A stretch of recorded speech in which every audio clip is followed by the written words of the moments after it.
संगहि गाय चरा क गोसैया श्री कृष्ण नृपति बनी गेल तबिनु दर्शन ससरब कोना बिछुड़ल बर दिन भेल बिछुड़ल बर दिन भेल। समस्त मिथिला मैथिल के हम प्रभाकर सिंह बबलू दुनू हाथ जोड़ प्रणाम करैत आइ पुनः उपस्थित छी आदरणीय गीतकार श्रीश जी कलम से उपजल एकटा भाव जाहि में द्वारपाल आबि द्वारकाधीश सँ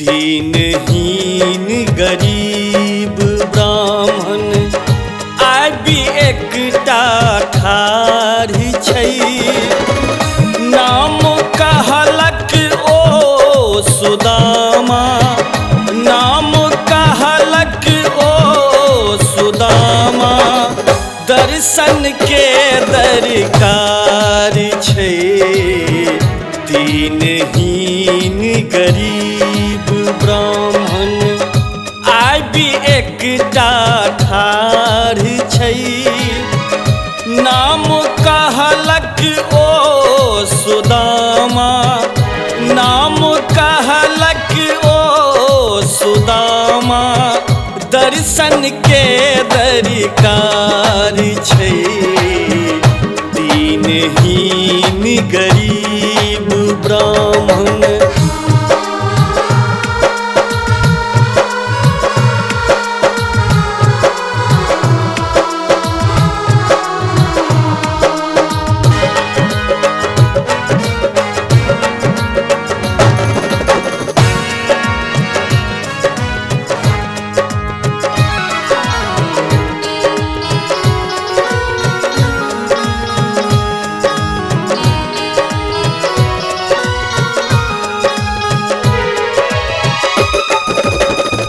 नहीं पनही नहीं माथ मुरेठा धोती से हो फाटल छै कृष्ण कृष्ण श्री कृष्ण ठोर पर पेट पीठ में साटल छै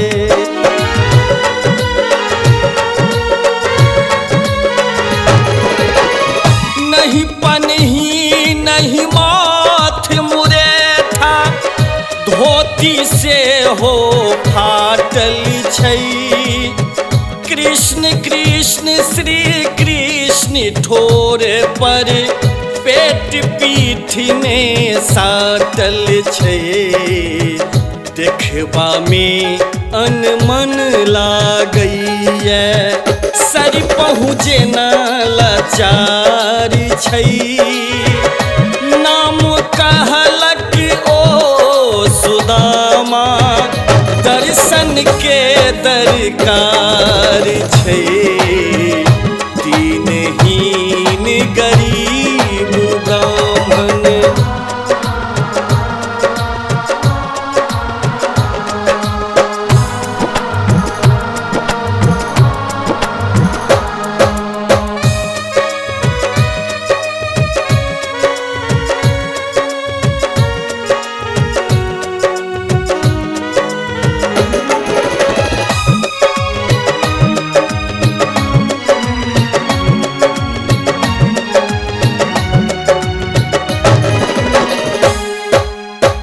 विद्वानक सब लक्षण रही तो बाजब बुझू बताह संग दुर्बल तन मन से हो निर्बल साफ लगई दुखता संग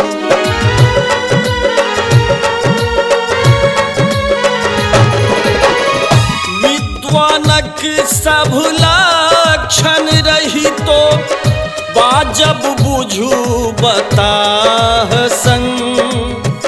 दुर्बल तन मन से हो निर्बल साफ लगई दुखताह संग। कतबो अन धन वसन ओगारल तारल कही बेकारी छै। नाम कहलक ओ सुदामा दर्शन के दरकारी छै। दीनहीन गरीब ब्राह्मण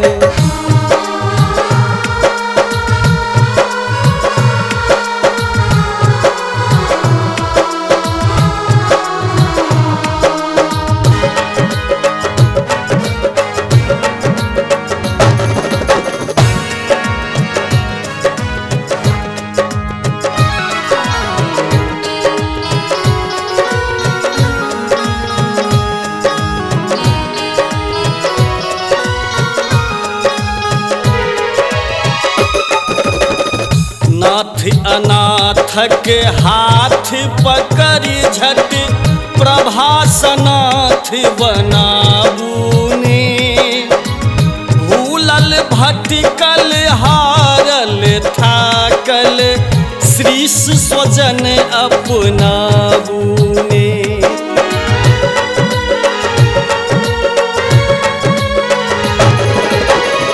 नाथ अनाथक पकड़ झट प्रभासनाथ बनाबूने। भूलल भटकल हारल थाकल श्रीश स्वजन अपनाबूने।